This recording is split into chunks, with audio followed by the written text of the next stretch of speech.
Thank you, Mrs. Warja. Dear Mrs. Warja, I am a Syrian woman. 3 years ago, I immigrated to the United States with my husband and our 3 children to separate ourselves from the war in our country. Recently, I had the good fortune to read your wonderful book, Other Words for Home, with an adult literacy group at our local library. I read your story. As I read your story, a sweet and sad feeling came to my heart, like Judy in your story. I know that Syrian immigrants can feel both sad and happy at the same time. I identify strongly with many of the experiences of this story.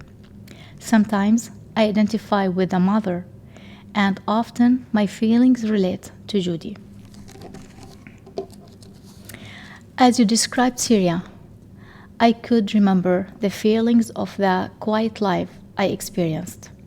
I could sense the similar relationships that I had with family, friends, and neighbors.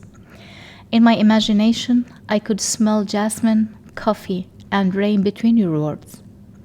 I could remember the singing of birds before the war came, bringing fear, devastation, and death. These memories brought both joy and sadness. My heart hurt when I read your words about the pain of the war. Like Judy, I had a brother who was part of the conflict. I honestly felt that Judy's family was lucky because death did not steal her brother who fought for the revolution. Sadly, my brother who fought for the Syrian army was murdered. At the time of our departure, my parents placed the same promise kiss as was given Judy on my head, asking me to be responsible, brave, and remain loyal to family values. When we arrived in the United States, like Judy, I also had a bubble in my throat when I tried to speak with the immigration officers at the airport. Both Judy and I know the difficulty of the transitioning to a new language. My strongest emotional connection to Judy was on her first day of school when she stood outside the building like a little chick looking for its mother's wings to protect it from the rainstorm. I wanted to give her a hug, the same hug I gave my own children on the first day of school. As I hugged, I hid my tears and asked them to be brave. My final connection to Judy is one that gives me joy and hope. Judy's childhood dream was to become a movie star. Despite her heavy accent and difficulty with English grammar, she took a first step toward meeting that goal by trying out for the school play. This brave act caused me to see myself in Judy's mirror. My dream is to become an author. It gives me a sweet feeling that I can take this first step by sharing my words with you. This is the first step toward reaching my goal, but it not will be the last. Thank you for your special word in the beautiful book. Sincerely, Elena Saba.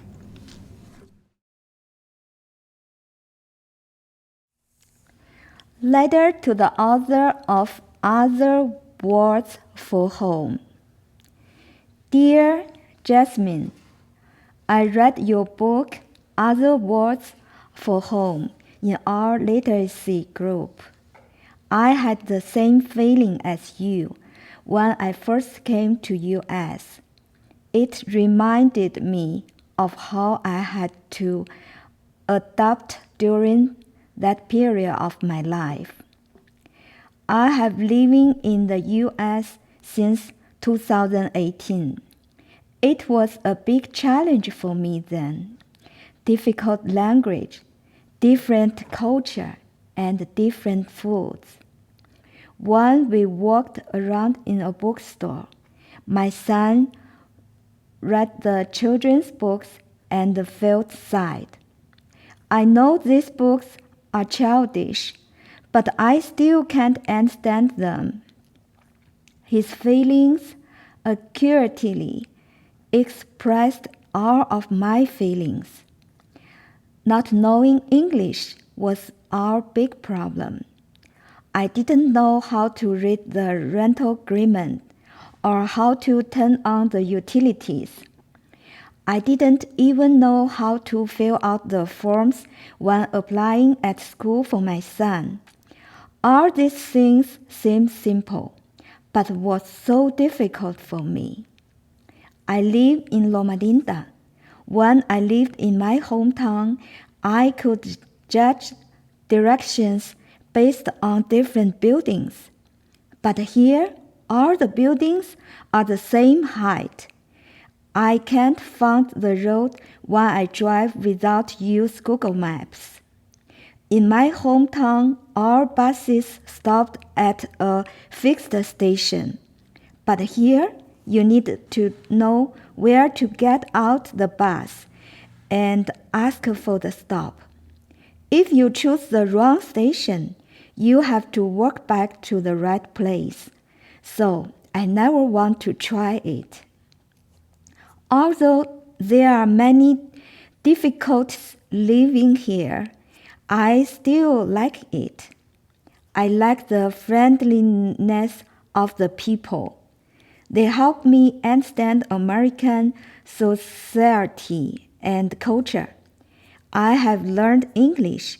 I have learned how to cook and eat American foods, make friends with Americans, and be productive, because I know this is the best way if you don't want to live here alone. I like the peaceful and natural life here with the beautiful of the famous California sunshine. My son has more chances to interact with nature, making him more protective of the environment. He used to want to be an artist, but now he wants to be a biologist. He is discovering the relationship between the nature and the humanity, further protecting Earth, which is our home. Sometimes we need change in our life. Change can make our life better. Something can look negative, but eventually turn into positive. We have all had a hard life during this pandemic, but we have also gained some. We can do anything online. We have more time to enjoy family happiness. During this time, I got married and we bought a brand new house. In the coming 2021, we will live there and start our new life. Jasmine, maybe I'm the lucky one. I wish you good lucky too. I haven't finished reading your book while I write this. I don't know the ending of your story yet. I like to imagine your family members having a reunion and enjoy your peaceful life together. God bless you.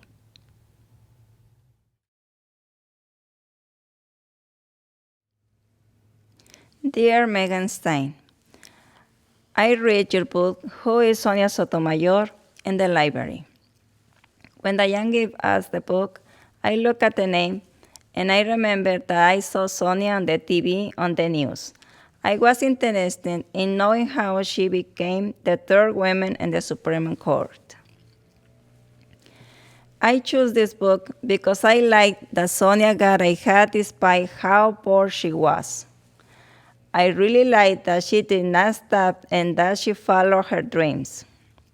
She motivated me because wanting is power. I identified with her when she said that her came to this country for a better life. Most of us Latinos came to this country for the same reason. It is because of the poverty that exists in our countries. Another thing that I learned is that her father drank alcohol. My father also drank. I did not like. Right now, he no longer drinks, thanks to God. He is already 93 years old. When he drank, he changed a lot.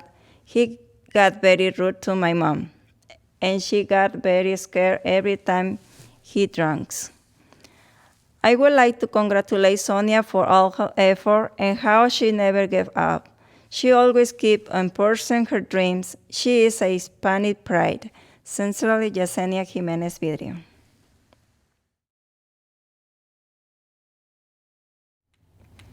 Who is Sonia Sotomayor?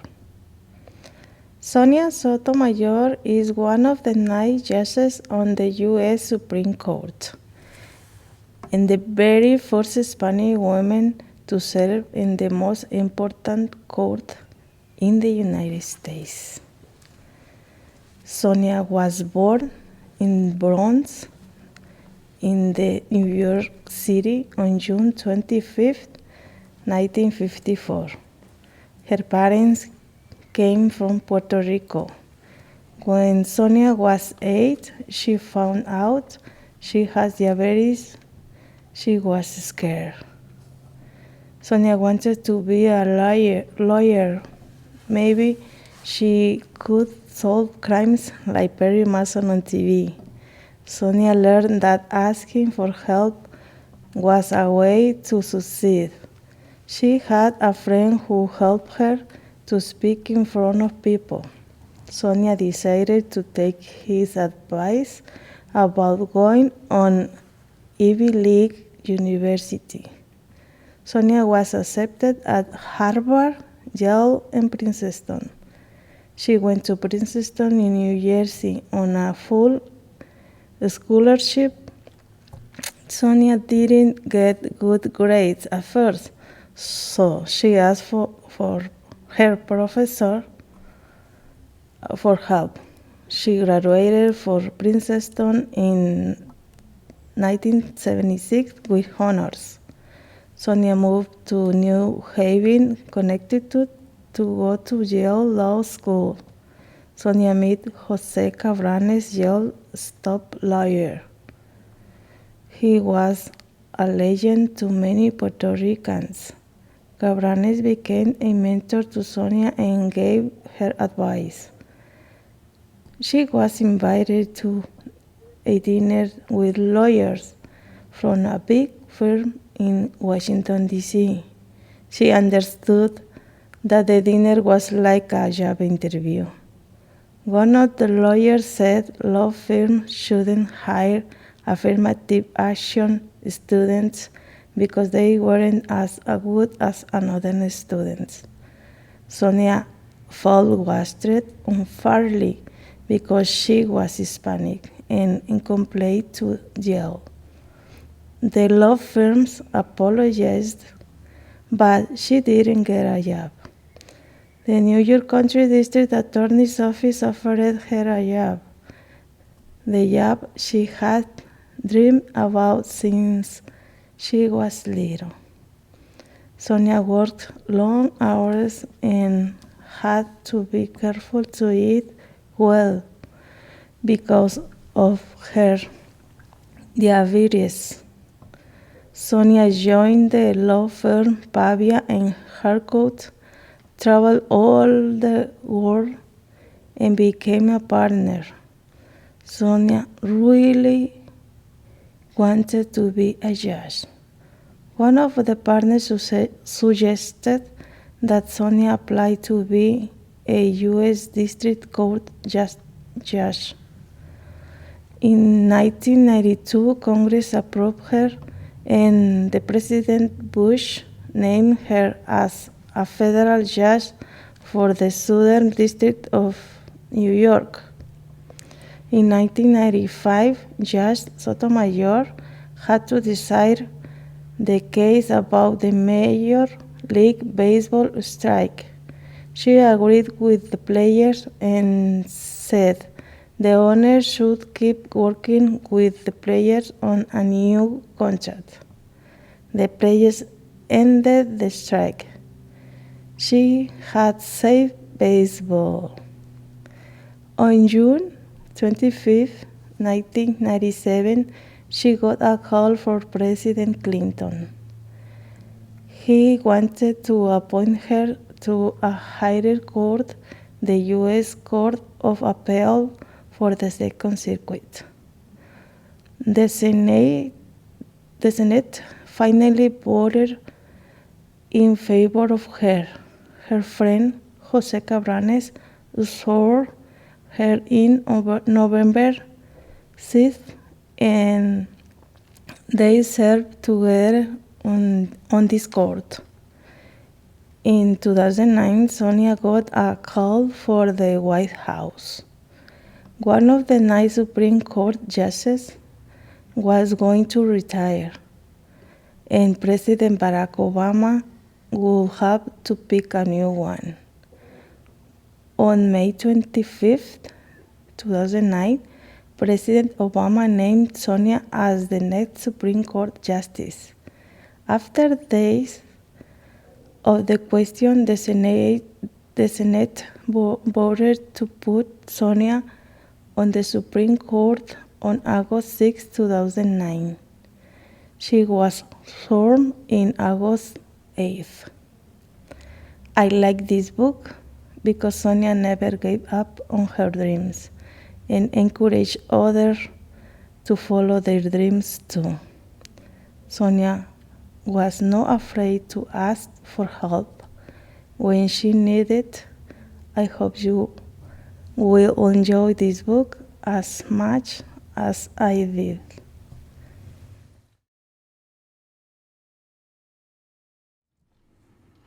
I'm Wendy, and I'm reading for my learner, A Motivational Story for Women by Norma Sarahi.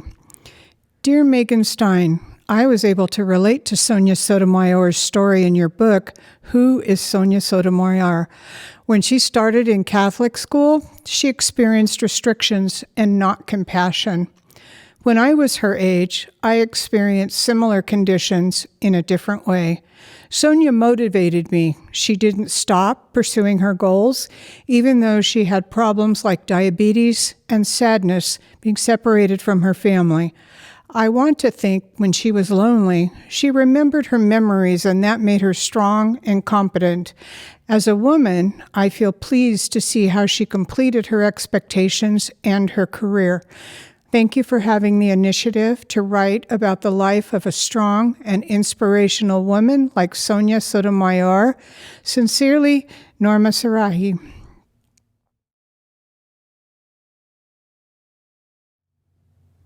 Reflections on Mango Street by Mina Ryan. My tutor and I read the book The House on Mango Street by Sandra Cisneros. In many ways, I related to Miss Cisneros' stories because, like her, I went back and forth from the U.S. to Mexico and moved after. She told stories of how people live in the barrio in Chicago on Mango Street.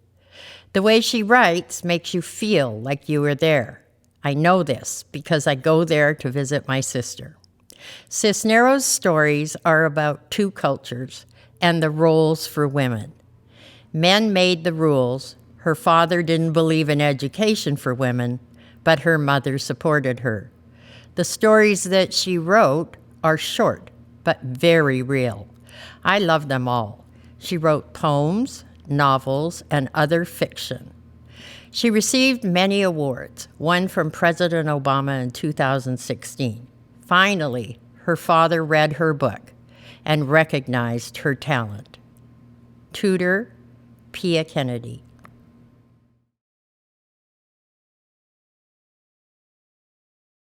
First of all, I want to thank everybody in the library, Smiling Library, for the effort that they put in this program, the literacy program. And I'm going to start reading the book that I wrote that is the value of the freedom. Dear Mrs. Lori, I hope this letter finds you well. I am writing to you because I was impressed by your book, The Giver. I read this book 6 years ago. At first I didn't pay attention since I don't like to read books very much. I am not a good reader, so I saw the movie The Giver as a shortcut to avoid reading the book. To my surprise, the book was more interesting than the movie. After so many years, I realized why it gained many awards and became a classic book. My book impacted my life and my way of thinking so much that during the last chapter, I couldn't stop crying. I was upset to the fact that your book didn't end the way that we like it. I was hoping a family will find Jonas and his foster brother and take care of them. I want the book to end where Jonas and the little baby will be safe and warm. I was emotional because the end was unclear. I was also upset by how the government repressed and controlled the people. Even though they seemed happy, I believe that every human being needs to have freedom and make their own decisions rather than somewhere else decide for them, as in the Jonas Society. It's hard to accept that the elders controlled even people's own feeling and view. People couldn't see colors or choose their own professions. From the outside, a society like that, this seems perfect. At first, I like it, this well-organized structure, but when I spoke with my Chinese friend, she explained to me that the Chinese government controls everything in their country, from people's job to how many kids they can have. This changed my perspective. Currently, many people leave their countries looking for freedom. Even the United States was founded by people reaching for freedom of religion. The Giver was written 30 years ago. In the present, there are many still countries where people are fighting for this freedom. They risk their own lives, and some of them have died in the process. My own family came from Bolivia looking for this safe place. I think freedom is very valuable, but more than ever, we are experiencing a lack of freedom. In the 2020, the government is controlling the way we live to protect us from the pandemic. Is this right? I have rereading your book many times now. I think The Giver can be read by a child, by a young and adult, or an elder person. Everybody can get everything from it. Each of these generations can be impacted by your book, and they will interpret it according to their own experience and the time in which they live, as I did. Thank you very much for writing this book. I truly think that you are a visionary writer. Thank you very much.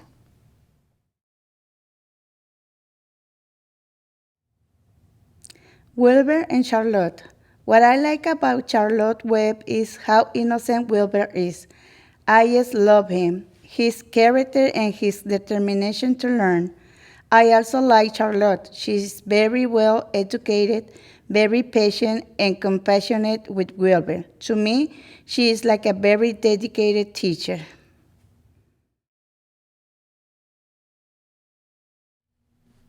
My name is Maria Hernandez. My favorite character is Wilbur. Wilbur is a very pure. He is innocent like a child and expects the best from everybody.